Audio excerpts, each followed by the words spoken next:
En studio avec. En studio avec. En studio avec. En studio En avec. studio avec. En studio avec. En studio. En studio avec. En studio avec. En studio. En studio avec. In studio with. En studio En avec. studio avec. En studio En studio En avec. studio avec. Clément Ducol. et Thomas Fersen. Bonjour à tous les deux. Bonjour. Je suis trop content Bonjour. qu'on prenne du temps de rentrer un peu dans cet album. Voilà. Celui-ci s'appelle Le choix de la reine.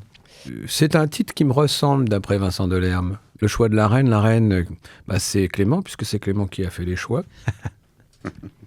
Et puis, mon nom, Fersen, c'était aussi lié à ce titre, puisque Bien sûr. c'était l'amant de la reine supposé, donc ça aurait été- c'est de la fantaisie, hein. Vraiment, il n'y a rien de sérieux là-dedans. À part que c'est vraiment Clément qui a choisi les chansons.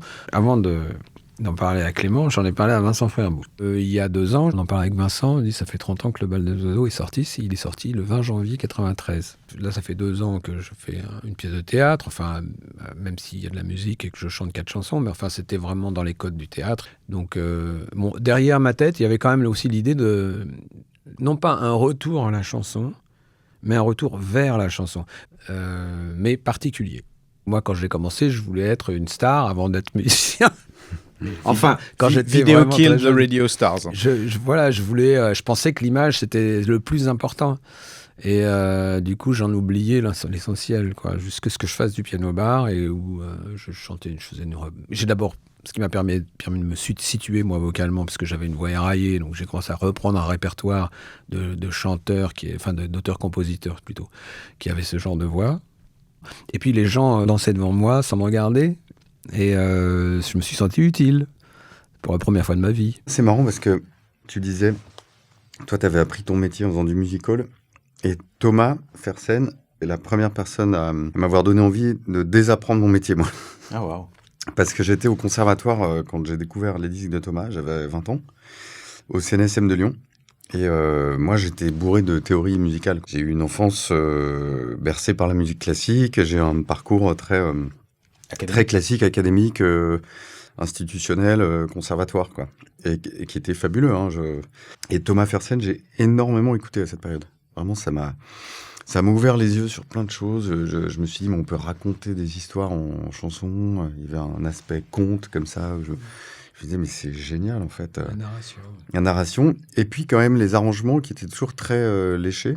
J'avais plus de profs, quoi. C'était fini. Maintenant, il fallait que Maintenant, mes profs, c'est eux. C'est les artistes, c'est les chanteurs, c'est eux qui m'apprennent à aller convoquer mon émotionnel et donc à être créatif. Et après, là, sortir j'allais dire mes armes, mais c'est pas très joli. La boîte à aujourd'hui de outils, dire ça. quoi. Ma boîte à outils, voilà.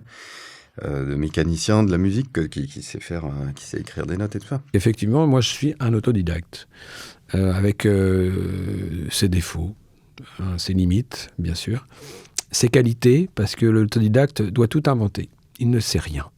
Il doit même inventer la méthode. Tout, absolument tout. Alors, ce qui lui donne, évidemment, un certain charme, une certaine fraîcheur. Mais c'est vrai, il réinvente le monde, l'autodidacte. C'est-à-dire que tout existait déjà, mais il ne le sait pas. Donc, il va réinventer le théâtre, il va réinventer la comédie musicale, il croit que c'est... Et effectivement, il apporte quelque chose d'un petit peu neuf ou différent. Et c'est en ça que Voilà. Après, il est limité, quoi. Donc, c'est vrai que moi, j'ai souffert toute ma vie de mon manque des connaissances techniques dont parlait Clément. Ça sert à ça de s'entourer également. Oui, et c'est pour ça que j'ai énormément de respect pour Clément, parce que j'ai de l'admiration pour ça, vraiment. Alors moi, du coup, c'était un rêve. Mais vraiment, c'est pas parce qu'il est à côté, mais... L'arrivée du trio, qui a pris la décision, qui l'a proposé, comment vous les avez rencontrés, ça vient d'où? Moi, je crois que j'avais un peu de pression. Parce que... En fait, tu avais quand même carte blanche totale. Hein. Voilà. Il faisait ce qu'il voulait. C'est ça qui met la pression. J'avais doublement la pression parce que j'ai quand même bossé avec plein de gens. Je suis très heureux et puis j'apprends plein de choses. Mais quand même, il y en a un avec qui j'aimerais bosser, c'est Thomas, parce que il me dit, écoute, voilà le projet, c'est 30 ans de mes chansons à revisiter. Et j'ai un peu envie de te laisser carte blanche. Alors là, c'est quand même vertigineux. Et en même temps, pas complètement, parce qu'il y avait une petite envie de la part de Vincent Frerbeau. Au départ, on a fait une fausse route. Je me suis fourvoyé, j'ai emmené le truc dans une impasse. J'ai découvert une scène jazz de gens qui ont 30, 35 ans maintenant, très intéressants. Je trouve que c'est des gens extrêmement brillants, etc. Je me suis mis dans la tête que j'allais faire un disque avec eux. Seulement, d'abord, je n'ai pas la maîtrise technique. C'est-à-dire que moi, quand ils commencent à partir dans les trucs, je suis largué. C'était très douloureux pour moi. On a fait une petite séance en studio où j'étais complètement à côté de la plaque. Et aussi, eux, les chansons étaient méconnaissables. Enfin, certaines, c'était venu. Alors moi, je mettais ma voix là-dessus, donc on reconnaissait un peu la chanson, mais...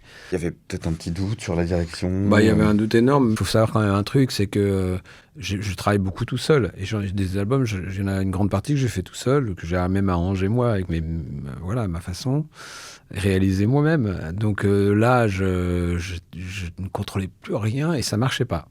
Donc c'était très dur, c'était assez violent.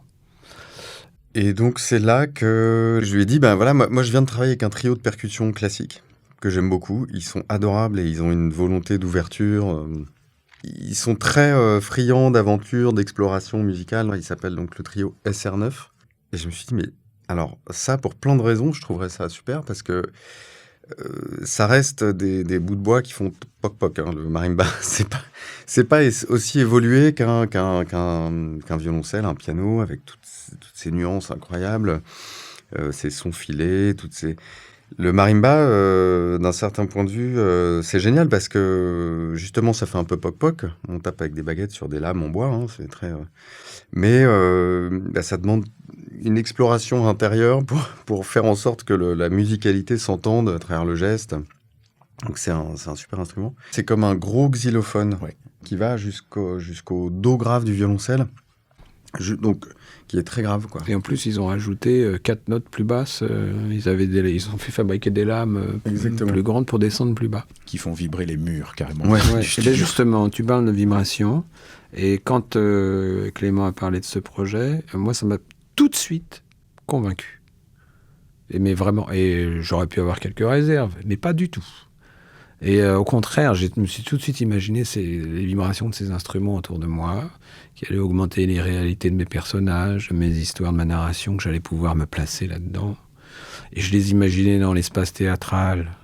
Je les entendais vibrer, je les entendais monter ces volutes comme ça. Et j'ai tout de suite senti que c'était une idée tout à fait intelligente, enfin pertinente. C'était pas une espèce d'association un peu forcée. Non, c'était vraiment bien pensé. Le fait d'aller vers les purs, ça, je savais qu'il avait ce talent. Je connaissais son travail. Et c'était aussi la direction dans laquelle j'allais naturellement, parce que quand on vieillit, on va aller vers l'essentiel, parce qu'on n'a plus de temps à perdre.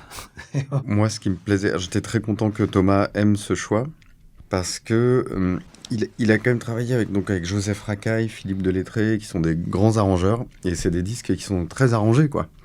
Et je trouvais ça difficile aussi de faire un arrangement sur un magnifique arrangement, ou refaire un arrangement Et donc, le fait de partir sur ces percus, ça me permettait de désarranger d'une certaine façon, de déshabiller, quoi, en tout cas, de revenir à l'os, en fait, vraiment de la chanson. Et ça, c'est souvent un travail que j'aime bien faire, parce qu'on est passé quand même par toutes les étapes d'avant.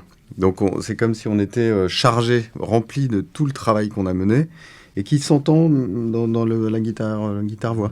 Je voulais juste dire un petit truc sur le disque encore, c'est qu'au départ, il n'était pas question d'y mettre les textes, je n'y avais pas du tout pensé.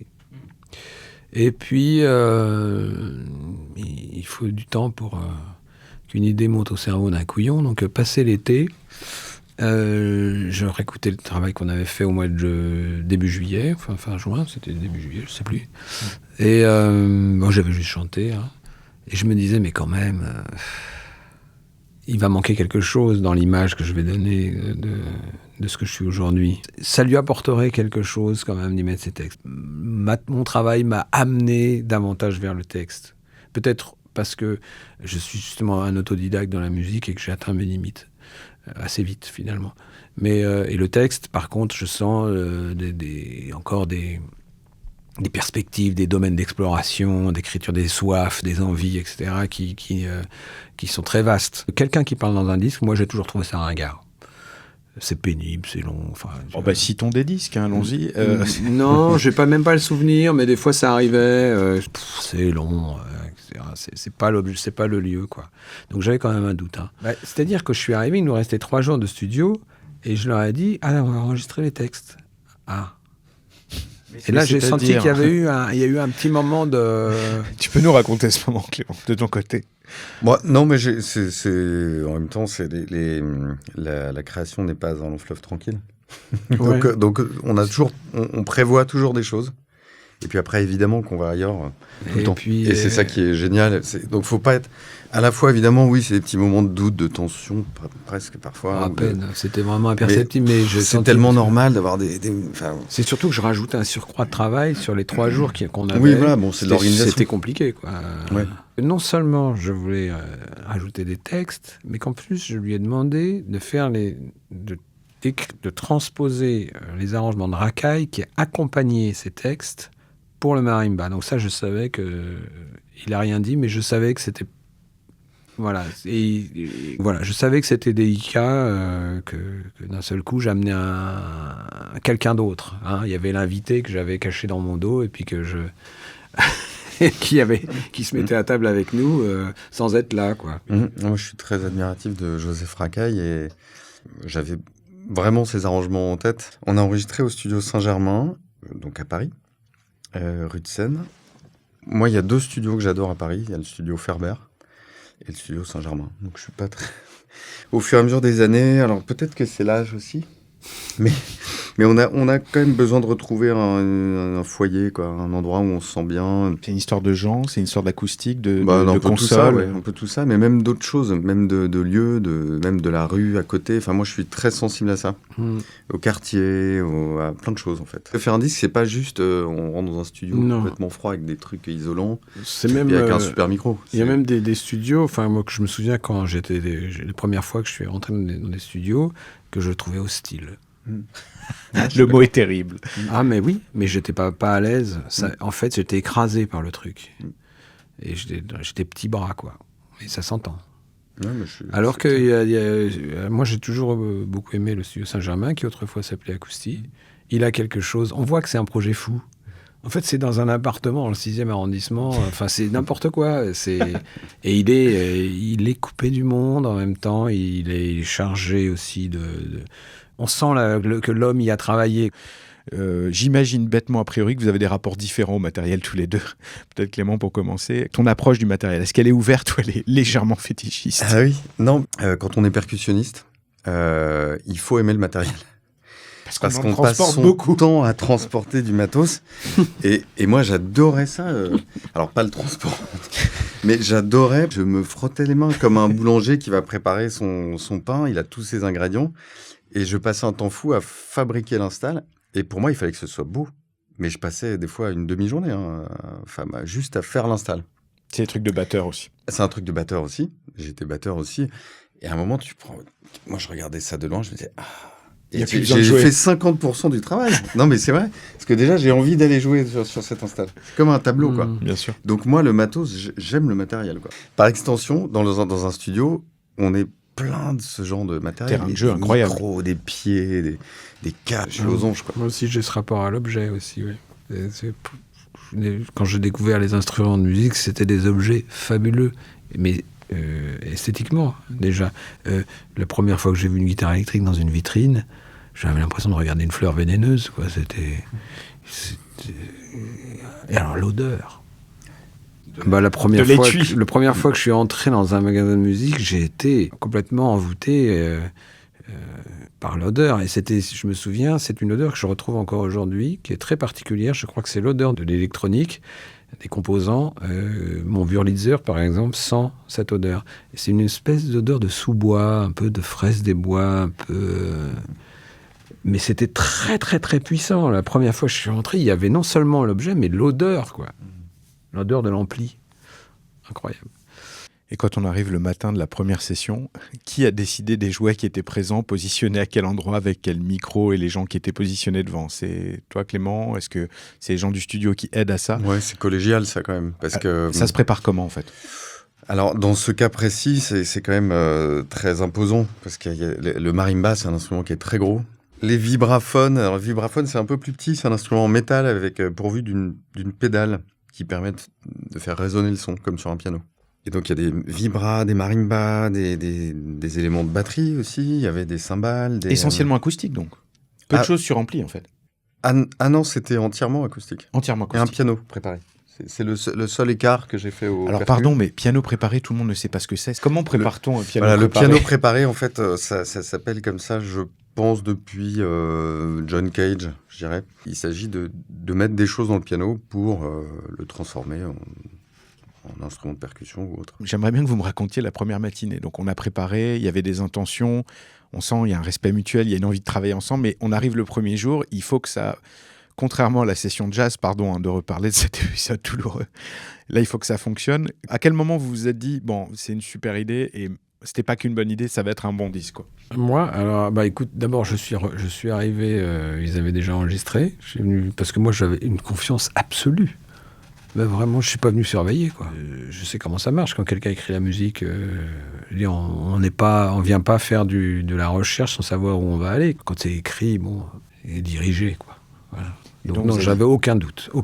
Il y a toujours en studio une appréhension et en même temps une excitation de l'aventure, quoi. Là, en l'occurrence, j'avais tout arrangé, c'est-à-dire que, enfin, dans le sens où j'avais tout écrit, parce que c'est des musiciens qui sont pas forcément des improvisateurs.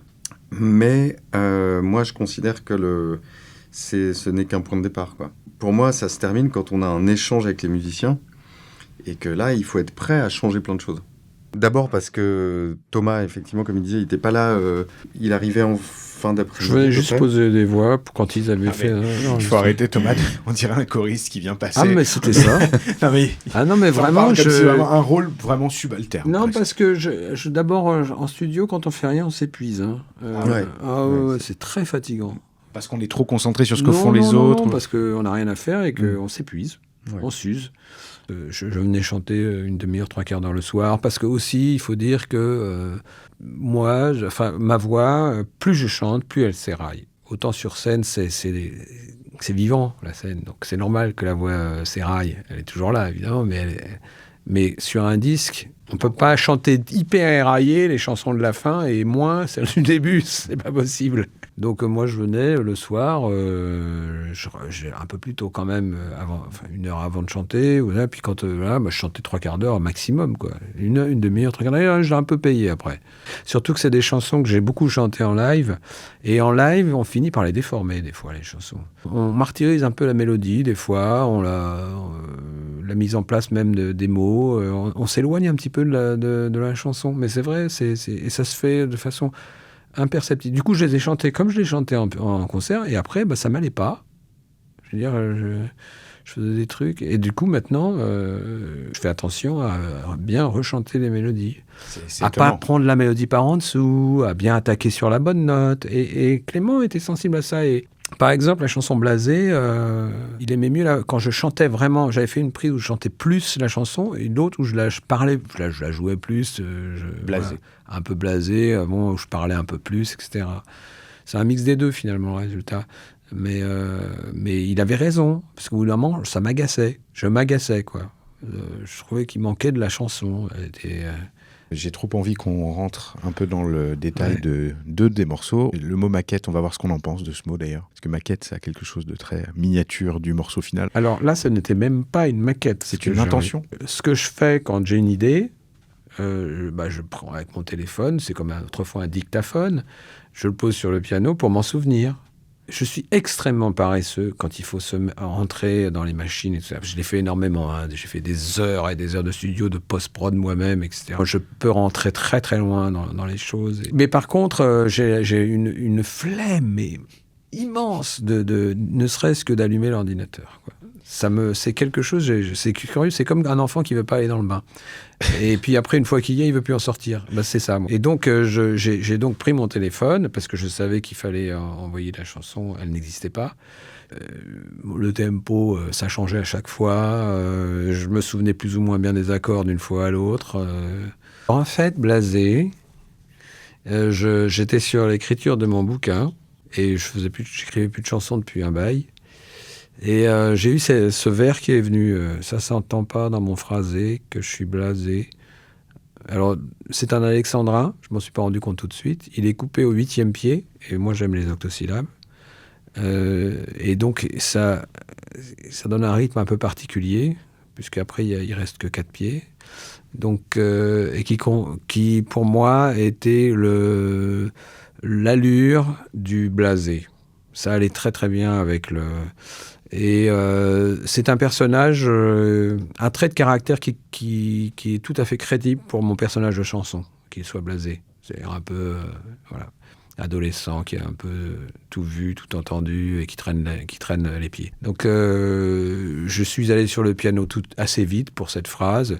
Et c'est vrai que depuis quelques années, quand je compose des chansons, je les fais de moins en moins mélodiques et de plus en plus quelque chose d'un peu blues, un peu musique traditionnelle, parce que ça m'arrange bien finalement, étant assez paresseux. Naturellement, moi, je suis auteur, compositeur, interprète, un peu folk, quoi, un peu voilà, ça s'entend pas dans mon phrasé que je suis blasé, c'est un peu du blues, quoi, c'est un peu... Honky Tonk. Ça s'entend pas dans mon phrasé que je suis blasé. Blasé de tout, blasé de la vie, même plus envie. Alors je suis très limité au piano. Ne serait-ce que d'écouter de la zik sur mon plumard. C'est pourtant un plaisir basique, mais j'en ai marre. Je fais souvent ce balancement là. Je suis blasé, je suis déprimé, je vais me suicider. Il sonne piano bas. Papa voudrait que je me quitte. C'est mon petit piano droit que j'ai depuis des années, qui a fait une tournée avec nous d'ailleurs. Il est tombé une fois par terre, il est tout abîmé. Il sonne encore mieux. En tout cas, il a le mérite d'être là, quoi. Clément, tu reçois ce fichier. Est-ce que le morceau t'a plu à première écoute ? Alors, moi, j'ai adoré le morceau tout de suite. Et en plus, j'étais hyper excité parce qu'on m'avait annoncé qu'on ferait un disque de reprise. Alors déjà, j'étais très content, mais qui est une création. Et vraiment, j'adore ce morceau. C'est blues, quoi. J'ai du mal un peu à en sortir. Je sais que si je vais refaire un disque de chansons originales, il faudrait que je m'écarte un peu de ça. C'est aussi par facilité. Je parlais tout à l'heure de mes limites de musicien. C'était assez facile à jouer, ça, pour moi. Alors moi, je trouve que ce serait super que tu restes au blues. Parce que justement, je trouve que plus ça va, plus on va vers l'endroit où on resserre, en fait. Et on va à l'essence de ce qu'on est, je trouve. Et je suis souvent beaucoup plus inspiré par ce genre de maquettes que je reçois que des choses déjà arrangées, pré-produites, avec un son clean. Pourquoi est-ce que j'ai l'impression d'être invité dans le salon, déjà, de Thomas ? Dans le saloon. Ouais, dans le saloon, en l'occurrence. C'est hyper intime, quoi, comme endroit. Oui, tout à fait. Il y a l'essence même de la création, là. Ouais. Avec ses maladresses et ses... Et quand tu l'écoutes, tu dis on va garder cette rythmique hyper comme ça. Non, ça c'est pas possible parce que... Enfin, moi je réponds pour Clément, mais je le sais bien, moi. Bon, c'est vraiment redondant, quoi, cette rythmique. Et alors si c'est bien. C'était quoi l'envie immédiate ? En fait, quand j'arrange, je crois que je suis pas dans un truc de me dire alors comment je vais faire pour me séparer de tout ça. Mettre ma patte. Ouais. La seule chose que je me suis dite, c'est pas il joue mal du piano, parce qu'en fait, il n'y a pas de manière de mal jouer si l'intention musicale est bonne. J'étais très touché, j'avais la chance de bosser avec Christophe à l'époque, et il jouait du piano d'une manière complètement dingue, complètement à part. Aucun pianiste érudit n'aurait été capable d'imiter Christophe qui joue du piano. Et Camille, moi, ma compagne... quand elle joue du piano, elle a aussi une manière de jouer du piano qui est très spéciale, qui n'appartient qu'à elle. Et ça, je trouve ça génial, en fait, de voir ça, d'entendre ça. Et inimitable, pour le coup. Inimitable. Donc c'est vrai que c'est ce que tu dis. En fait, la façon de jouer du piano, quand on est autodidacte, la façon de jouer l'instrument nous ressemble énormément. Donc, moi, je me suis juste dit, bon, on va pas pouvoir garder un piano du début à la fin, comme ça. Il faut forcément qu'il y ait un moment qu'on trouve des petites variations, des petits creux, des petites choses...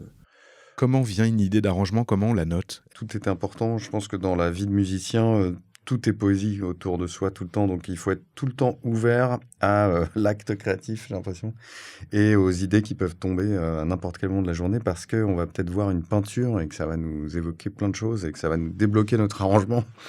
Ou alors, au contraire, on est au piano, mais en travaillant complètement autre chose. Et puis là, on dit, ah, mais tiens, ce serait joli, il y a un truc un peu comme ça pour. Ça vous dit qu'on écoute quand même la version album et que vous nous décriviez un peu comment ça a été fait, pourquoi, comment. Ça s'entend pas dans mon phrasé que je suis blasé. Blasé de tout, blasé de la vie, même plus envie. Ne serait-ce que d'écouter de la zik sur mon plumard. C'est pourtant un plaisir basique, mais j'en ai marre. Je suis blasé, je suis déprimé, je vais me suicider. Et donc là, je sentais que avec cette épure, le texte allait prendre aussi une place que je lui ai donnée dans mes derniers spectacles de théâtre. Il a quelque chose de burlesque presque finalement. Ouais, c'est vrai qu'il y a des petits moments un peu comme tu en parlais tout à l'heure, je crois, de Mickey Mousing, comme on dit. Exact. Ça suit vraiment l'émotion. Ouais, on accompagne le propos. Pas tout le temps, parce que ça aurait été un petit peu chiant. Mais il y a un moment particulier quand tu parles du poisson. Avant j'ai eu un poisson rouge, mais il est mort. Au début c'est marrant, ça bouge, je suis d'accord. Il nage et couché sur le flanc, puis à l'envers. Là, on évoque un peu l'aquarium, quoi. C'est facile avec les percus, avec le vibraphone, avec justement les petites palettes qui tournent, qui font un petit vibrato. En fait, d'être entouré de ces instruments m'a conduit à chanter avec plus de douceur. Ça peut paraître paradoxal de parler d'instruments percussifs et de douceur, mais non, là, pour moi, je sens vraiment une douceur autour de moi et qui m'a conduit à brailler un peu moins. Il y a plein de petites subtilités où le fond rejoint la forme. Par exemple, le fait qu'il y ait un chœur qui vienne doubler la voix quand il y a la Mira qui est là. En ce moment, j'aimerais beaucoup avoir un rat.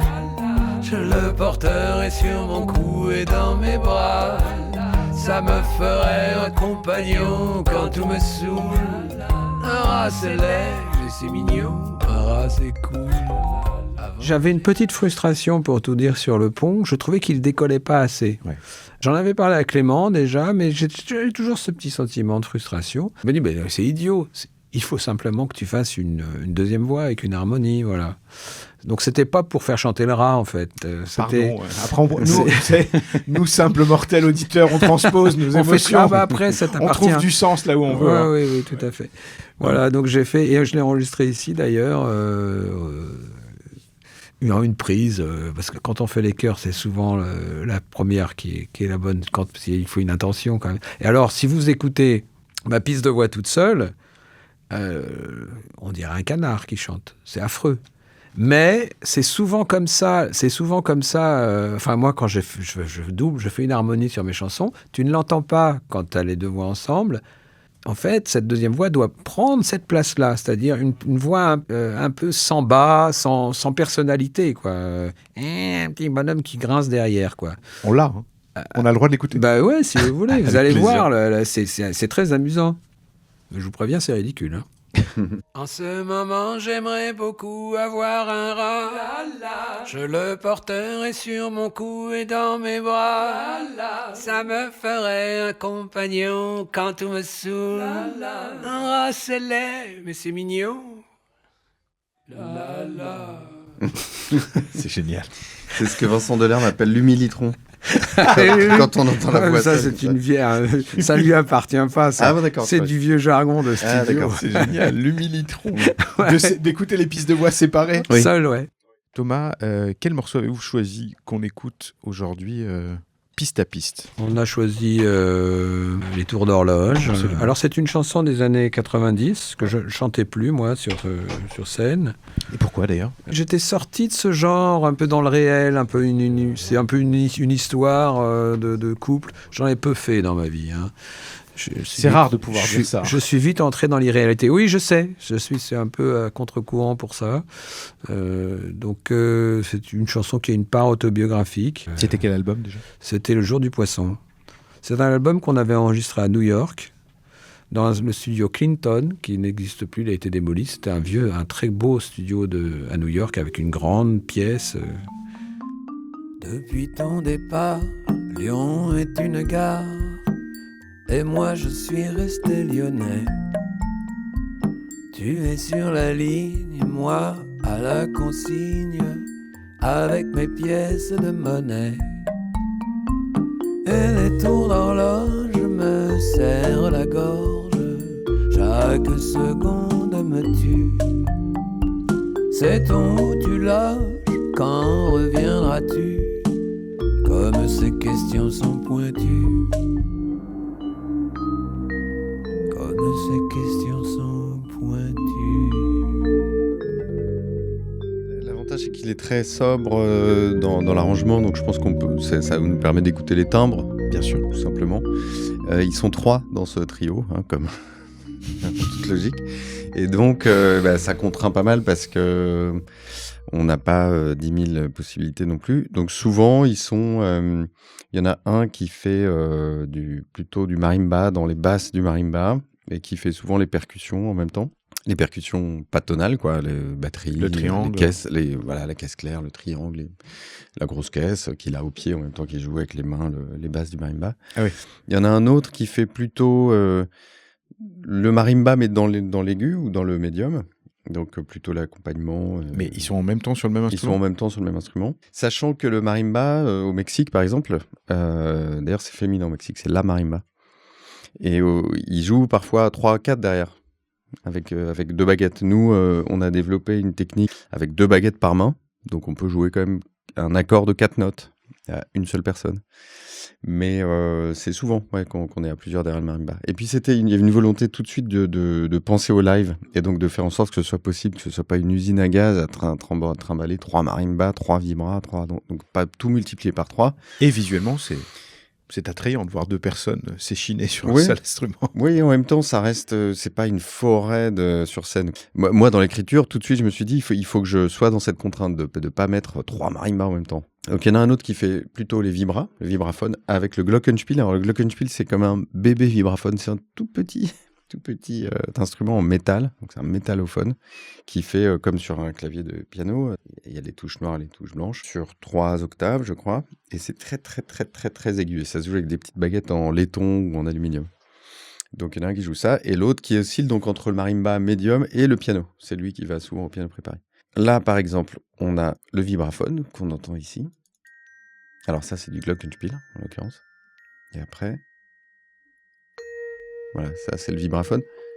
Et vous entendez le petit vibrato? Voilà, donc là, il joue le vibraphone et le petit glockenspiel en même temps. Voilà. Il y a le marimba, donc, qui fait ça.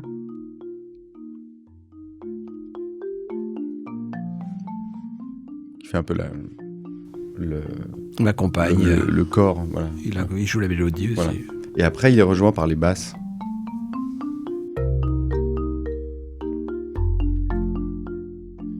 Qui sont jouées donc par un autre percussionniste, mais sur le même instrument.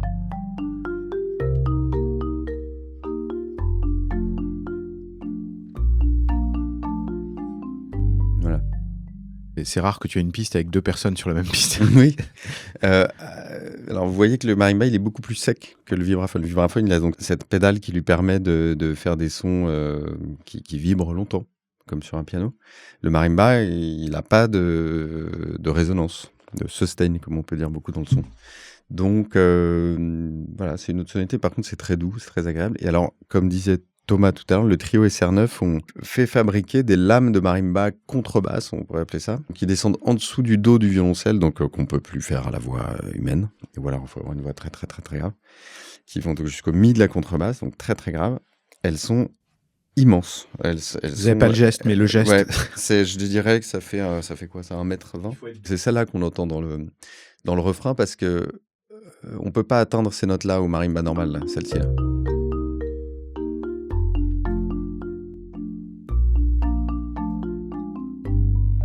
Voilà, ça c'est des graves qu'on peut pas atteindre. Ce serait une contrebasse qui jouerait ça. C'est une contrebasse, ouais, c'est le registre de la contrebasse. Voilà, donc ça c'est un peu exceptionnel. Et ensuite on a les percussions, c'est très doux et ça évoque le petit mécanisme de l'horloge. Alors là on a utilisé des petites percussions, c'est un amas de petits objets posés sur une tablette de percussion. Donc il y a des plaques de métal, il y a une petite boîte, je crois, une petite boîte de bonbons en métal, et il y a un triangle. Et des petites pots comme des petits bongos, mais traditionnels, je crois, nord-africains, qu'on entend mélanger la petite mécanique d'horloge. Voilà, là il y a un triangle et il y a donc ces petites percussions. Et une petite cymbale. Alors, vous voyez le petit contretemps là qui fait ça, c'est un haricot. Un gros haricot, très gros. Je sais pas comment ça s'appelle, je crois que ça vient du Brésil. Un gros haricot, donc qui est séché, accroché sur un pied de Charleston. En hauteur, parce qu'on voulait que ça se voit en scène. Je sais pas comment vous faites, mais... Il y a des solos de haricots sur Oui, scène. des désormais. petits haricots. Et d'ailleurs, sur les partitions, je mets haricot maintenant. C'est tout ce que ça veut dire. C'est Et génial. donc, il y a ce gros haricot qui est en haut du pied de Charleston et que Paul, parce que c'est Paul qui le joue en général, peut jouer avec les mains les graves du marimba et en même temps avoir avec le pied activé ce petit haricot qui va donc monter et descendre avec sa pédale Pour faire le de Charleston pour faire le petit backbeat, on appelle ça. C'est bien parce que c'est une chanson qui est suffisamment simple pour juste vous donner à peu près l'éventail de ce qu'on avait sur ce disque. Hein. On avait finalement, ça se résumait à ça, un marimba avec des lames graves, un vibraphone avec un glockenspiel et quand même un piano préparé qu'on n'a pas dans ce titre et plein de petites percus après plein de petites inventions de percussions de batterie. Le piano préparé, on l'a entendu, je crois, sur Blasé. Hein. Oui. Ouais, c'est ça. C'est celui qui fait le truc un peu comme des squelettes, là. Enfin, le Exactement, ring. ouais. C'est une chanson, en l'occurrence, Blasé, on a un petit peu plus produit, je veux Ouais. dire, que les autres. On a pris des sons du piano préparé qu'on a un peu, sur lesquels on a mis des petits effets, des fois. On s'est permis des choses. Mais c'est passionnant de voir comment un son qui, au final, quand on l'écoute d'une traite, surtout si on n'est pas musicien, apparaît assez simple à l'écoute. C'est la réussite du morceau, c'est qu'on reste dans l'épure du morceau. Et en fait, quand on rentre dans le détail, on voit la sophistication de la dynamique de chaque petite percussion. C'est un travail magnifique. Oui, c'est magnifique. C'est la musique jouée, c'est délicat, c'est sensible, c'est doux. Tout ceci combiné, ça ouvre des perspectives à l'imaginaire, quoi. C'est ça qu'on aime, c'est que d'un seul coup, ça donne un sentiment comme ça d'espace, de liberté. Puisqu'on vient d'écouter un peu les pistes séparément, si vous gardiez qu'une seule piste de ce morceau, vous garderiez laquelle? Non, je sais, le marimba et le corps le corps de la chanson. Bien sûr. Là, on a écouté le glockenspiel, cette petite clochette merveilleuse. Là, il y a un petit côté féerique quand même, comme une poussière d'étoiles. Ce que nous sommes tous. Ce que nous sommes tous. Pendant l'enregistrement en studio de ce disque, quelle est finalement la meilleure décision que vous ayez prise? Quelle bonne idée j'ai eue. Elle est simple, j'en ai eu qu'une. C'est de choisir Clément. Clément, une idée? Non, je peux rien répondre après ça. Super. Tout serait moins bien, c'est ça. C'était absolument passionnant de vous écouter. Merci d'avoir pris le temps. On a pu rentrer dans le détail de ce disque. Et merci beaucoup. Merci à tous les deux. Les papillons, les papillons, les papillons. Les papillons, les papillons, les papillons. Les papillons, les papillons. Les papillons, les papillons, les papillons.